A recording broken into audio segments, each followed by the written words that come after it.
Hi, everybody. So this week we've been talking about the difference between leadership and management in the workplace.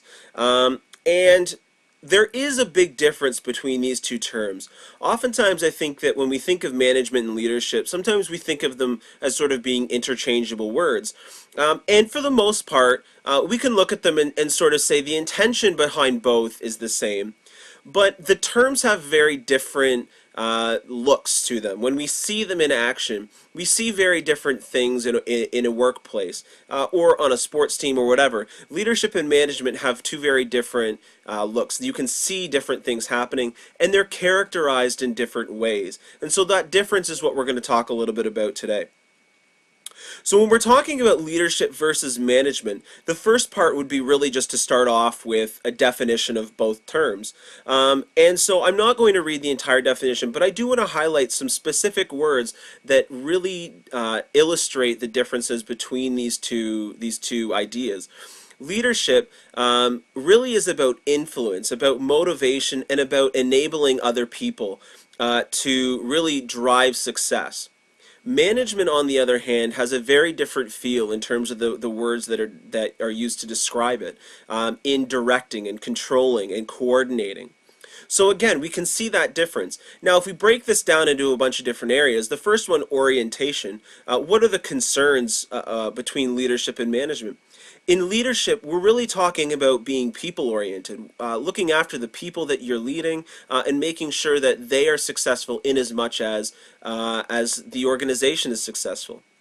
In management, the focus again is looking back to the task itself, making sure that the group is working towards completing the task, because that's where our focus should be in management.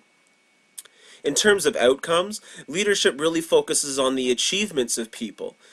Management, on the other hand, again, looking back more to a task focus, looks at the results. How are the results? Achievements are great, but if they're not meeting the ultimate results of an organization, then they aren't necessarily as important. In terms of their role in decision making, leadership focuses on facilitative decision making, which includes everyone in the group. Make sure that everyone's voices are heard. Management is really coordinating, or this idea of involved decision making, that everyone's a part of the decision, but only in as much as they are directed by a leader or a manager. Leaders really gain power through charisma and influence, using personality in order to get things done. People buy into a leader. They want to work for a leader. Where in management, formal authority or a hierarchy, a supervisor, a manager, really are the people who have that authority, who have that power.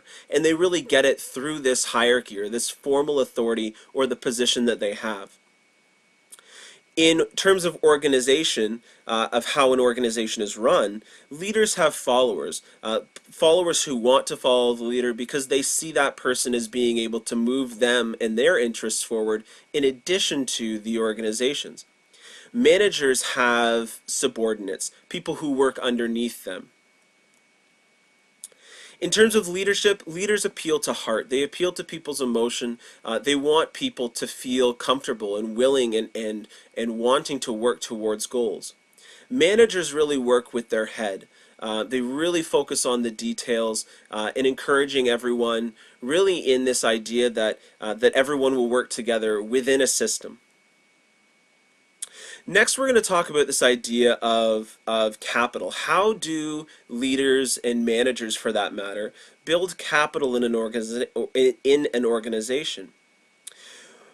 The main thing is positivity. The way that a leader or a manager will build capital with their employees are to show that there are really positive outcomes, and having a positive attitude. We know that when people use positivity, when people sort of have a tone of positivity to their direction, there are clear benefits to that.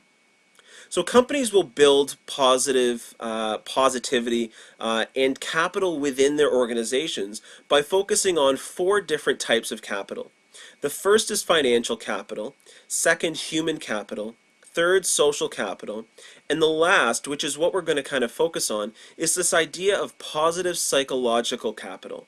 Later in the slides, you might hear it referred to as psych cap or PSY cap. It's really just a short form for psychological capital. So what I'd like to do is briefly break down these four different types of capital that can be built within an organization. Financial capital really looks at what you as an individual have, you or your organization have. So in terms of finances, in terms of the assets that you have, your budgets. And when those things are all going well, the company becomes more productive overall, more successful overall, right? A happy financial footing really leads to success, in general. Human capital relates to what you know in terms of your experience, your education, your skills, your knowledge. And in a company or an organization, how those people all work together and how their different experiences and education, knowledge, and skills combine together. When people know that there's a lot of human capital, a lot of experience in an organization, people are willing to come to that type of company. They realize that there's benefits of experience working with people who are experienced. Social capital really has to deal with who you know, the relationships that you have, the contacts and the friendships that you're able to build. When you're able to build better connections within people or between people, again, people will feel more successful. People will feel better about their role in a company. The last one is this idea of positive psychological capital. Who are you? And that really goes back to confidence, hope, optimism, resilience. People have to believe in themselves as an individual in order to be successful. When people believe more in themselves, they're then able to be more independent and contribute more meaningfully to an organization or to a team. Positive psychological capital is really value added to a business when people are able to move an organization to the outcomes that they want. When people have that confidence in themselves, they are again able to push the company's vision forward. And when all people in an organization, when not just an individual, but a group of people or an entire company have that confidence, and the organization tries actively to build confidence within people, they will push an organization forward.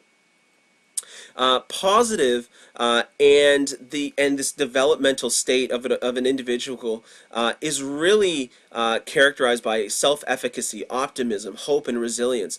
Those are all things that contribute to positive psychological capital.